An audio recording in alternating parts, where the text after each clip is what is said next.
पुरुषोत्तम मास में धन्ना की कहानी पढ़ांगे। कैसे एक किसान का बेटा धन्ना से धन्ना सेठ बना, जिसकी कथा सुनने से सब कष्ट दूर हो जाए। हाँ, बोलो भगवान विष्णु की जय, बोलो धन्ना सेठ की जय हो, शिव शंभू की। राजस्थान के टोंक गांव में किसान रहता था। उसका नाम रामेश्वर था।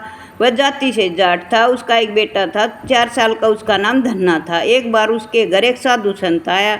वो गंगा स्नान करके आया था। वो धन्ना के पिता के घर वह कुछ दिन के लिए रुका।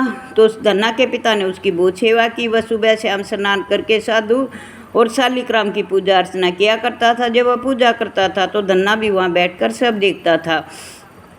तो उसने कहा कि गुरुजी, मुझे भी शालिग्राम चाहिए, मैं भी आपकी तरह सेवा करना चाहता हूँ।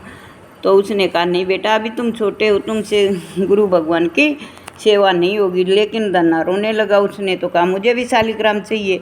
तो गुरुजी ने सोचा, मैं अपना शालिग्राम इसको कैसे दे सकता हूँ। लेकिन फिर भी धन्ना तेज तेज रोने लगा। तो वहाँ बहुत से आदमी आए। उन्होंने कहा, गुरुजी, ये तो बच्चा है, कोई भी पत्थर उठा के दे दो इसको, ये तो खेलने के लिए कर रहा होगा। तो उसने कहा, ठीक है। कल अगले दिन वो साधु नहाने के लिए गंगा स्नान से वहाँ एक पत्थर उठा के ले आया और उसको लाकर एक आसन बिछा के एक बार ऊंचे स्थान पर तो पत्थर रख दिया, नीचे स्थान पर अपने शालिग्राम रख के उसकी पूजा अर्चना की। और धन्ना को बुलाकर कहा कि बेटा, आपको कौन सा शालिग्राम चाहिए? एक तो राजा शालिग्राम है और दूसरा मंत्री शालिग्राम है। तो वो तो बच्चा था, उसने तो कहा, गुरुजी, मुझे तो राजा शालिग्राम चाहिए। तो ठीक है, बोलिए, वो जो ऊपर आसन पर विराजमान है वे तो राजा शालिग्राम है, जो नीचे हैं वो मंत्री शालिग्राम है। तो उसने कहा, ठीक है। तो उसने वो पत्थर उठा लिया और उसकी सेवा करने लगा। अगले दिन वो धन्ना गाय चराने के लिए जाता था। तो उसकी माँ ने उसको 4 रोटी गुड़ और अचार दिया। बोल, बेटा, दोपहर को खा लेना। धन्ना ने कहा, ठीक है। धन्ना ने दोपहर हुई तो एक कपड़ा बिछाया, वहाँ पर अपना शालिग्राम रखा और कहा, भाई, मैं तो गाय चराऊँ, इतना आप भोग लगा लो। तो घूम के आया तो उसने देखा तो रोटी तो वैसे की वैसे रखी है। वो कह, ठीक है, अब की बार भोग लगाना। फिर घूम घाम के आया तो रोटी वही रखी। शाम होगी न तो भगवान ने भोग लगाया, न धन्ना ने खाना खाया और वो रोटी शाम को उसने गाय को दे दी। अगले दिन फिर दोपहर को धन्ना ने 4 रोटी अचार भगवान के आगे रख दी और कहा, भगवान भोग लगाओ, सुबह से शाम होगी। न तो भगवान ने भोग लगाया, न धन्ना ने खाना खाया। ऐसे ही 3 दिन बीत गए। चौथे दिन जब धन्ना ने भोग लगाया, भगवान ने नहीं खाया तो धन्ना तेज तेज रोने लगा और कहने लगा कि आप तो राजा हैं ना, आपके पास तो 56 भोग हैं, लेकिन मैं तो एक गरीब हूँ। आप मेरी तरफ तो देखो, मैं भूखा हूँ, बच्चा हूँ। आप अगर भोग नहीं लगाओगे तो मैं भी खाना नहीं खाऊंगा। रोते रोते उसने भगवान से विनती की तो भगवान एक बच्चे के रूप में प्रकट हुए और कहा, धन्ना, मैं ही भगवान हूँ और मुझे खाना खिलाओ, मैंने भी 3 दिन से कुछ नहीं खाया है। तो धन्ना ने अपने 4 रोटी दी तो भगवान ने 2 रोटी खा ली। जब तीसरी उठाने लगा तो धन्ना ने कहा कि मैं भी तो 3 दिन से भूखा हूँ, ये 2 रोटी मैं खाऊंगा, 2 आपने खा ली। तो भगवान ने कहा, ठीक है धन्ना, मेरा तो पेट भर गया, ये 2 रोटी आप खाओ। तो ऐसे ही रोज़ वो धन्ना 4 रोटी लेके जाता, 2 भगवान खाते, 2 धन्ना खाते। ऐसे ही समय व्यतीत होने लगा। तो एक दिन भगवान ने कहा, धन्ना, ऐसे ऐसे मैं रोज़ आपकी रोटी खाता हूँ, मुझे अच्छा नहीं लगता, मुझे कोई काम बताओ। धन्ना ने कहा, मैं तो बच्चा हूँ, मैं आपको क्या काम बता सकता हूँ भगवान। तो भगवान ने कहा, ठीक है, मुझे गैया चराना बहुत अच्छा लगता, मैं भी तो अपने बाबा के अगर गैया चराया करता, मैं आपकी गैया चरा दिया करूँगा। बोले धन्ना ने कहा, ठीक है।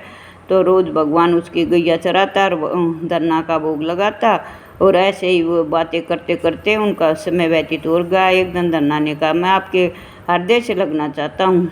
तब उसने विष्णु भगवान ने कहा कि आपने गुरु धारण नहीं किया, गुरु के बिना मैं हृदय से नहीं लगा सकता आपको।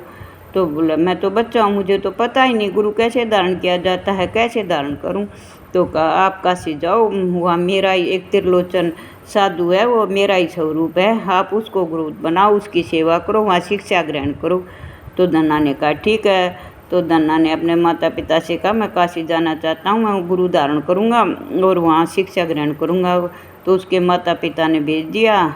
तो धन्ना ने वहाँ जाकर त्रिलोचन को अपना गुरु बनाया और उसकी बहुत सी सेवा की।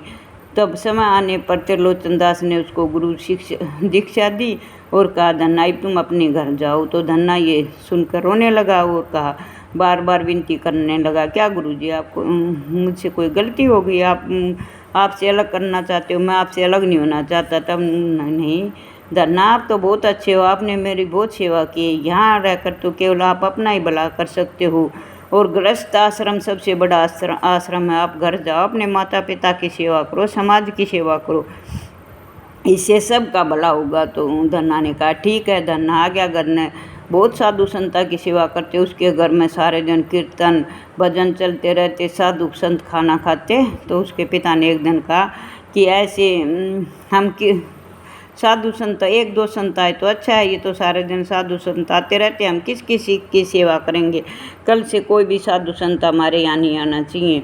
और उसको बीज दिया, तुम ये बीज बो कराओ खेत में, तुम काम किया करो, सारे दिन कीर्तन करते रहते हो, ऐसे कैसे गुजारा होगा।